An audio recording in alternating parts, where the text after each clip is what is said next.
விஜய் வந்து யார்கிட்ட கேட்கணுன்னே தெரியாமல் குமரன்கிட்ட போய் கேட்குறாரு. இந்த மாதிரி காவேரியோட ஃப்ரெண்ட்ஸ் யாராவது உங்களுக்கு தெரியுமான்னு கேட்கும்போது, குமரன் வந்து ஏன்னு கேட்குறாரு. அதுக்கு விஜய் சொல்கிறாரு, நான் ஒரு சர்ப்ரைஸ் கொடுக்கலான்னு இருக்கேன். அதுக்கு உங்கள் ஃப்ரெண்ட்ஸும் வந்தால் நல்லாயிருக்கும். அதனால தான் அவங்களோட ஃப்ரெண்ட்ஸ் யாருமே எனக்கு தெரியாது. காவேரியோட ஃப்ரெண்ட்ஸு உங்களுக்கு யாராவது தெரியுமான்னு கேட்கும்போது, சென்னையில் காவேரிக்கு ஒரே ஒரு ஃப்ரெண்டு தான் இருக்கா. அவளோட நம்பர் வேணா தரேன் அப்படின்னு சொல்லிட்டு குமரன் வந்து நம்பர் கொடுத்துட்றாரு. அதுக்கப்புறம் அந்த நம்பரை வாங்கிட்டு இவரும் வெளியே போயிடுறாரு. அதுக்கப்புறம் கால் பண்ணுறாரு அவங்க ஃப்ரெண்டுக்கு. அதுக்கப்புறம் அந்த வீட்டோட லொக்கேஷன் கேட்டு வீட்டுக்கும் போயிடுறாரு. வீட்டுக்கு போய் பார்த்தா, வாங்க விஜய் வாங்கன்னு சொல்லிட்டு ஃப்ரெண்டு வந்து வெல்கம் பண்ணுறாங்க. "என்னை உங்களுக்கு முன்னாடியே தெரியுமா?" அப்படின்னு விஜய் கேட்கும்போது, தெரியுமே, எனக்கு காவேரியோட ஹஸ்பண்ட் தானே அப்படின்னு சொல்லிட்டு சொல்கிறாரு. "உங்களுக்கு தெரியுமான்னு?" கேட்கும்போது, "ஆமாம், நூல் பெருக்கிற அந்த ஃபங்க்ஷன் இருக்குல்ல, அப்போல்லாம் காவேரி ஃபோட்டோஸ் அனுப்பியிருந்தா, நான் பார்த்தேன்ல, உங்களை பார்த்துருக்கேனா?"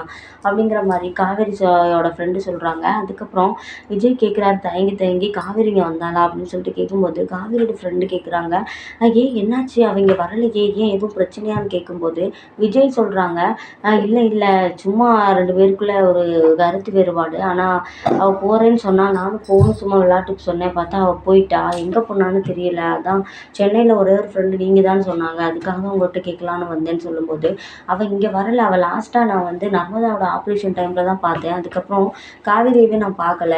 அதுக்கப்புறம் உங்களுக்கு கல்யாணம் ஆனது கூட அவள் சொல்லி தான் எனக்கு தெரியும். ஆனால் அவள் வந்து கொடைக்கானல் தான் எதுனாலுமே போவா. கொடைக்கானலில் தான் அவளுக்கு நிறையா ஃப்ரெண்ட்ஸ் இருக்குது. நீங்கள் வேணும்னா அங்கே போய் பார்க்குறீங்களான்னு ஃப்ரெண்டு சொல்கிறாங்க.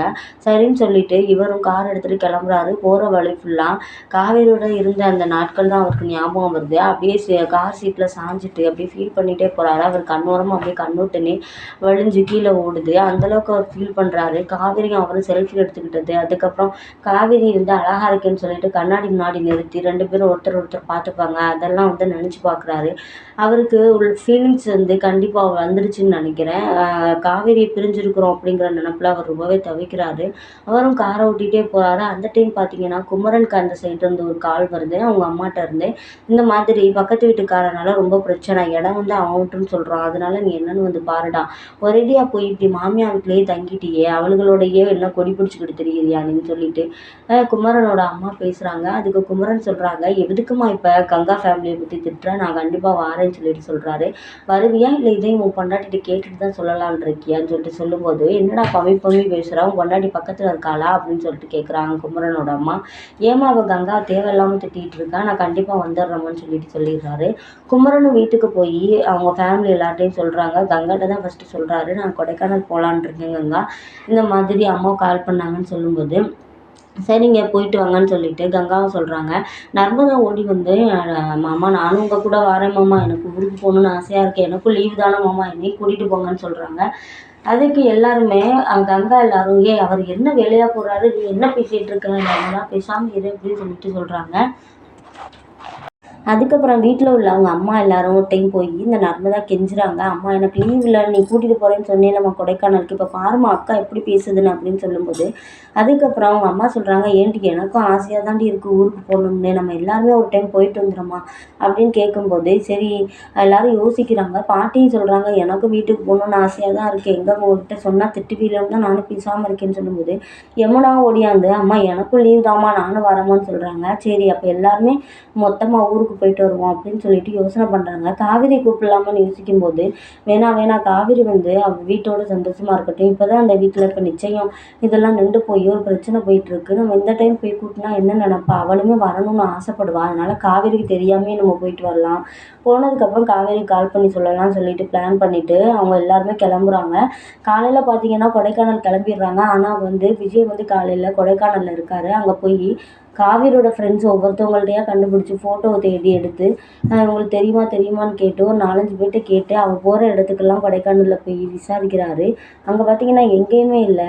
ஆனால் அதுக்குள்ளாக குமரன் ஃபேமிலி எல்லாருமே வந்து அவங்க வீட்டுக்கு போயிடுறாங்க. வீட்டுக்கு போய் பார்த்தீங்கன்னா அங்கே காவேரி வந்து இருக்காங்க. காவேரியை பார்த்துட்டு மொத்த குடும்பமும் ஷாக் ஆகி போய் நிற்குது.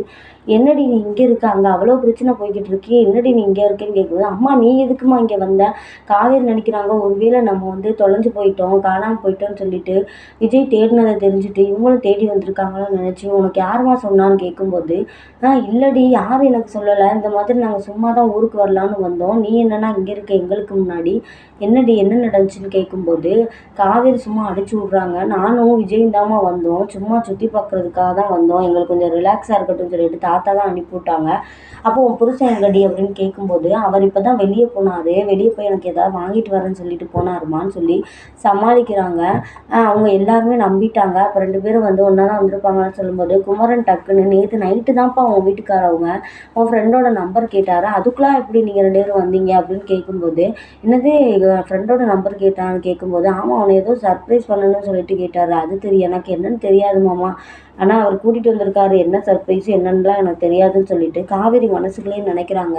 ஒருவேளை விஜய் நம்மளை ரொம்பவே தேடி திரிகிறாரோ, அதனால தான் மாமாட்ட எல்லாம் போய் ஃப்ரெண்டோட நம்பரை விசாரிச்சிருப்பாரோன்னு நினச்சிட்டு அதை அப்படியே காமிச்சுக்கிறாம, சரி நர்மதா வா நம்ம அங்கே போவோம் இங்கே போவோம்னு சொல்லிட்டு மனசுக்குள்ளதை வெளியே காமிச்சுக்கிறாம இருக்கிறாங்க. அந்த டைம் பார்த்தீங்கன்னா விஜயும் பார்த்தீங்கன்னா யோசிக்கிறாரு, எங்கேயுமே காவேரி இல்லை, நம்ம வந்து காவேரி வீட்டுக்கு போய் பார்க்கலாம் பேசாமன்னு சொல்லிட்டு அவரும் நர்மதாவும் காவேரியும் வெளியே வரும்போது கரெக்டாக விஜயும் வந்து காரை நிப்பாட்டுறாரு. பார்த்தீங்கன்னா காவேரி டக்குன்னு மேலே போயிடுறாங்க. விஜயோட கார் தெரியவும் நர்மதா மட்டும் ஏன் அக்கா அப்படி போகுதுன்னு பார்க்கும்போது விஜய் வந்து நிற்கிறது. அப்போ தான் நர்மதா பார்த்துட்டு ஓடி போய் விஜயை கட்டி பிடிக்கிறா. கட்டி பிடிச்சிட்டு மாமா நாங்களும் வந்துட்டோம் இங்கே அப்படின்னு சொல்லிட்டு சொல்லும்போது, என்ன நீங்கள் எப்போ வந்தீங்க எல்லாரும் அப்படின்னு சொல்லிட்டு கேட்கும்போது, எல்லாரும் மொத்த குடும்பம் வெளியே வந்துடுறாங்க. வாங்க மாப்பிள்ள நீங்கள் வந்தது எங்களுக்கு தெரியாது, நாங்கள் சும்மா காலையில் கிளம்பி வந்தோம் இங்கே ஊருக்கு போகலாம் அப்படின்னு. குமரன் மாப்பிள்ள வந்து ஏதோ வேலை இருக்குன்னு சொன்னாங்க, சரி இவளுகளுக்கும் லீவு தானேன்னு சொல்லிட்டு எல்லாரையும் கூட்டிகிட்டு வந்தோம். அதுக்கு முன்னாடி பார்த்தீங்கன்னா காவேரி நீங்களும் இங்கே வந்திருக்கீங்கன்னு சொல்லும்போது, ஓ காவேரி அப்படின்னு சொல்லிட்டு அவர் சொல்ல பார்க்குறாரு. காவேரி இங்கேயா இருக்கான்னு கேட்க போகிற நேரத்தில் அவர் டக்குன்னு ஐயோ நம்ம எதையும் இது பண்ண வேணாம்னு சொல்லிட்டு ஜஸ்ட்டு சிரிக்க மட்டும் செய்கிறாரு. வாங்க மாப்பிள்ள உள்ளே வாங்கன்னு சொல்லிட்டு வெல்கம் பண்ணுறாங்க. நாங்களே முன்னாடியே உங்களை வீட்டுக்கு கூப்பிட்டு எல்லாமே பண்ணியிருக்கணும், ஆனால் நாங்கள் தான் அப்படி மறந்துட்டோம், அதுக்கு முன்னாடி நீங்களையும் காவேரியுமே வந்துட்டீங்க, சரி பரவாயில்ல, உங்களுக்கு என்னென்ன நாங்கள் செய்யணுமோ அதெல்லாம் நாங்கள் செஞ்சு போட்டுறோம். அதோட குமரன்கிட்ட சொல்லி நிறையா அந்த சிக்கன் மட்டன்லாம் வாங்கிட்டு வர சொல்லி அனுப்புகிறாங்க. நம்ம எல்லாமே இந்த தடவை 2 பேருக்கும் ஒரு விருந்து வச்சிடலாம் அப்படின்னு சொல்லிட்டு சொல்கிறாங்க. கங்கா அங்கிட்டு கடுப்போடு நின்றுட்டுருக்காங்க. இந்த மாப்பிள்ளைனா மட்டும் இவ்வளோ கவனிக்கிறாங்களே அவங்க அப்படின்னு சொல்லிட்டு அப்படியே பார்த்துட்ருக்கிறாங்க முறைச்சிட்டு. அதுக்கப்புறம் எங்கே காவேரி அப்படின்னு சொல்லிட்டு விஜய் மெதுவாக கேட்குறாரு. அதோட நர்மதா சொல்கிறாங்க, என்னன்னு தெரியல அக்கா மேலே போயிடுச்சு அப்படின்னு சொல்லிட்டு சொல்லும்போது விஜய் வேகமாக ஸ்டெப்ஸில் ஏறி மேலே போகிறாங்க. மேலே போகும்போது காவேரி வந்து ரூமில் நின்றுட்டுருக்காங்க. அதோட விஜய் போய் காவேரி அப்படின்னு சொல்லிட்டு கூப்பிடும்போது காவேரி திரும்பி பார்க்குறாங்க. ஆமாம் உங்களை யார் இங்கே வர சொன்னது, எதுக்கு நீங்கள் வந்தீங்க, நீ நிம்மதியாகவே இருக்க விட மாட்டீங்களான்னு கேட்கும்போது, உனக்கு எவ்வளோ கொழுப்பு, உன்னைய கேட்கணும் நான் அந்த கொஸ்டின்லாம், நீ என்னைய கேட்டுட்ருக்கியா, நீ எதுக்கு இங்கே வந்த, ஒரு வார்த்தை சொல்லிட்டு வந்தியா, தாத்தா அங்கே எவ்வளோ பதறி போயிட்டாருன்னு தெரியுமா, தாத்தா மட்டும் தான் பதறி போனார், என்ன அப்போ உங்களுக்கு எந்த கவலையும் இல்லை அப்படித்தானே அப்படின்னு சொல்லும்போது, நான் பதறி போகாமையா உன்னை தேடி இவ்வளோ தூரம் நான் வந்திருப்பேன் அப்படின்னு சொல்லிட்டு விஜய் சொல்கிறாரு. ஆமாம் ஆமாம் அவங்க பதட்டத்தை தான் நான் பார்த்தேனே, என்னைய கடத்தி ஒருத்தவன் வச்சுருந்து எல்லா சித்திரவதையும் பண்ணான், அவனோட குடும்பத்திலேயே சம்மந்தம் பண்ண போன ஆள் தானே நீங்கள், உங்களுக்கு என்ன பதட்டம் வரப்போகுது, நான் என்ன உங்களுக்கு ஒரிஜினல் ஒய்ஃபா, சும்மா உங்களுக்கு ஆக்டிங் ஒய்ஃப் தானே அப்படின்னு சொல்லிட்டு காவேரி சொல்கிறாங்க. அதுக்கு விஜய் மறுபடியும் ஆரம்பிச்சிடாத தாயே, வீட்டில் யாருக்கும் தெரியாது நம்ம இப்படி சண்டை போட்டு வந்தது, எங்கள் அம்மாட்ட எல்லாமே சொல்லிட்டீங்களான்னு கேட்கும்போது, இல்லை இல்லை யார்கிட்டையும் நான் எந்த வாயும் திறக்கலை, நீங்கள் என்ன சொல்லி வச்சுருக்கீங்க எனக்கு எப்படி தெரியும், அதனால் நான் எதுவும் சொல்லலைன்னு சொல்லும்போது தாத்தாவும் பாட்டி வந்து உள்ளே வந்துடுறாங்க. உள்ளே வந்துட்டு மாப்பிள்ளை உங்களுக்கு எல்லாமே நாங்கள் பண்ணி வச்சுருக்கோம், வாங்க கீழே வாங்க சாப்பிட்றதுக்கு வாங்கன்னு சொல்லும்போது, அப்புறம் வந்து பேசிக்கோங்க காவேரிட்டுன்னு சொல்கிறாங்க. அதுக்கப்புறம் என் பேத்தி பின்னாடியே இப்படியே தெரியுறீங்களே வாங்க அப்படின்னு சொல்லிட்டு நக்கலாக கூட்டிகிட்டு போகிறாங்க. அதுக்கப்புறம் விருந்தெல்லாம் நடக்குது. காவேரி விஜய் நல்லாவே சாப்பிட்றாங்க. அதுக்கப்புறம் பார்த்திங்கன்னா நான் கொஞ்சம் மேலே போகிறேன்னு சொல்லிட்டு காவேரி போயிடுறாங்க. மறுபடியும் விஜய் போய் வா நம்ம வீட்டுக்கு போகலான்னு கூப்பிட்றாரு. காவேரி வந்து நான் வரமாட்டேன் அப்படின்னு சொல்லிட்டு இருக்காங்க. நான் இங்கேயே இருந்துக்கிறேன், எனக்கு வேணாம், நான் தொலைஞ்சு போனவளாகவே இருக்கணும், நீங்கள் வீட்டில் எதுவும் சொல்லலைல தாத்தாட்ட சொல்லிடுங்க, நான் வந்து வரமாட்டேன்னு சொல்லிடுங்க தாத்தாட்ட, இல்லைன்னா அவள் எங்கேயோ போயிட்டா தாத்தா அப்படின்னு சொல்லிடுங்க, ப்ளீஸ் என்னை திரும்ப கூப்பிடாதீங்கன்னு சொல்லிட்டு சொல்கிறாங்க. விஜய் சொல்கிறாங்க அதுக்கெல்லாம் சாத்தியமே இல்லை, நீ வந்து தான் ஆகணும், அதான் இப்போ நிச்சயம் நின்றுச்சு, உனக்கு ஒன்று தெரியுமா, தாத்தா கூட சொல்லிட்டாரு இனிமேல் வந்து இந்த கல்யாணமே நடக்க வேணாம் அப்படின்னு கூட தாத்தா சொல்லிட்டாரு, காவேரி சொல்கிறாங்க. எதையுமே காவேரி காதிலே வாங்கலை. நான் வரலங்க, அவங்களோட வரல, எனக்கு வர பிடிக்கலைன்னு சொல்கிறாங்க. அதுக்கப்புறம் பார்த்திங்கன்னா கூப்பிடுறாங்க. காவேரியோட அம்மா கீழே கூப்பிடுறாங்க. கீழே கூப்பிட்டு என் பாட்டி சொல்கிறாங்க, நாங்கள் எந்த சடங்குமே உங்களுக்கு பண்ணலை. சொல்லப்போனால் சந்தானம் இருந்திருந்தா காவேரியோட கல்யாணம்லாம் நடந்ததுக்கு அவ்வளோ சந்தோஷப்பட்டிருப்பான்.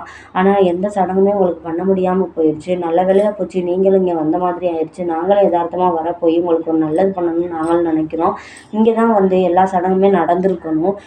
காவேரிக்கும் உங்களுக்கும் எந்த சடங்குமே இன்னும் நடத்தி வைக்கல. நாங்கள் என்னதான் நீங்கள் சின்ன சிறுசுగా இப்படி கல்யாணம் பண்ணாலும் எந்த சடங்குமே முறையாக நடக்கலை. இந்த வீட்டில் நடக்கணும்னு நாங்கள் நினைக்கிறோம். அதனால் அவங்க 2 பேருக்கும் நாங்கள் முதலிரவு இங்கே பண்ணலான்ட்டு இருக்கோம் அப்படிங்கிற மாதிரி தேங்கி தேங்கி பேசுகிறாங்க. விஜயும் காவேரியும் ஒருத்தர் பார்த்துக்கிடுறாங்க. இப்போ இருக்கிற நேரத்தில் இது ஒன்று தான் கேட்டு இவங்க வேற ஏன் அப்படி பண்ணிகிட்டு இருக்காங்கன்னு காவேரி மனசுக்குள்ளேயே திட்டுறாங்க. பாட்டி உனக்கு வேறு வேலையே இல்லையா அப்படின்னு சொல்லிட்டு பாட்டியை பாட்டு மறைக்கிறாங்க. எதுக்கு பாட்டி இப்போ இதெல்லாம் அப்படின்னு சொல்லிட்டு சொல்லும்போதே, சும்மா இருடி, உனக்கு இதெல்லாம் ஒன்றும் தெரியாது. நீ பாட்டு கல்யாணம் முடிச்சுட்டு வந்துட்ட, நம்ம வீட்டில் வச்சு ஏதாவது ஒரு நல்லது உனக்கு நடந்திருக்கா? அதெல்லாம் இன்னைக்கு நைட்டு சாரதா நல்ல நாளாக தான் இருக்குது, நீ வந்து ஏற்பாடு பண்ணிடுற அப்படின்னு சொல்லிட்டு பாட்டி சொல்லிடுறாங்க. ஐயோ, நாங்கள் கிளம்புறோம் பாட்டின்னு சொல்லும்போது, என்ன காவேரி நீ தானே சொன்ன இன்னும் 2 நாள் இருந்துட்டு போகலாம் அப்படின்னு சொல்லிட்டு விஜய் சொல்கிறாரு. நான் எப்போ சொன்னேன் அப்படின்னு சொல்லும்போது, நீ தானே ஊருக்கு கூப்பிட்டேன் வரலன்னு சொன்னேன், இப்போ மட்டும் கிளம்புறேன்னு சொல்கிற அப்படின்னு சொல்லிட்டு இவர் போட்டு கொடுக்குறாரு. பாத்தியா காவேரி, உன் புருஷன்ட்ட இப்படி சொல்லிட்டு இப்போ எங்ககிட்ட இப்படி சொல்கிறியா? அதெல்லாம் கிடையாது, நம்ம 1 வாரம் இங்கே இருந்துட்டு தான் நம்ம போகணும். எல்லாமே இது குமரனுக்கும் கங்காவுக்கும் உனக்கு இங்கே எல்லா நல்லதுமே நடக்கணும் சரியா அப்படின்னு சொல்லிட்டு சொல்கிறாங்க. விஜய்க்கு வந்து மனசுக்குள்ளே ஒரே சிரிப்பாக இருக்குது. காவேரி அப்படி மாட்டி விட்டோன்னு கண்டிப்பாக அவங்க ஊருக்கு போகிறாங்களோ இல்லையோ, இந்த வீட்டில் வச்சு நடக்கிற எல்லா மெமரிஸுமே வந்து அவங்க கண்டிப்பாக பிரியாமல் இருக்கிறதுக்கு ஒரு வாய்ப்பாக இருக்கும் அப்படின்னு தான் நினைக்கிறேன். இந்த கொடைக்கானல் ட்ரிப் வந்து காவேரி விஜய்க்குள்ள ஒரு நல்ல நெருக்கத்தை உண்டாக்கும் அப்படின்னு தான் தோணுது. பார்ப்போம், பொறுத்திருந்து தான் பார்ப்போமே.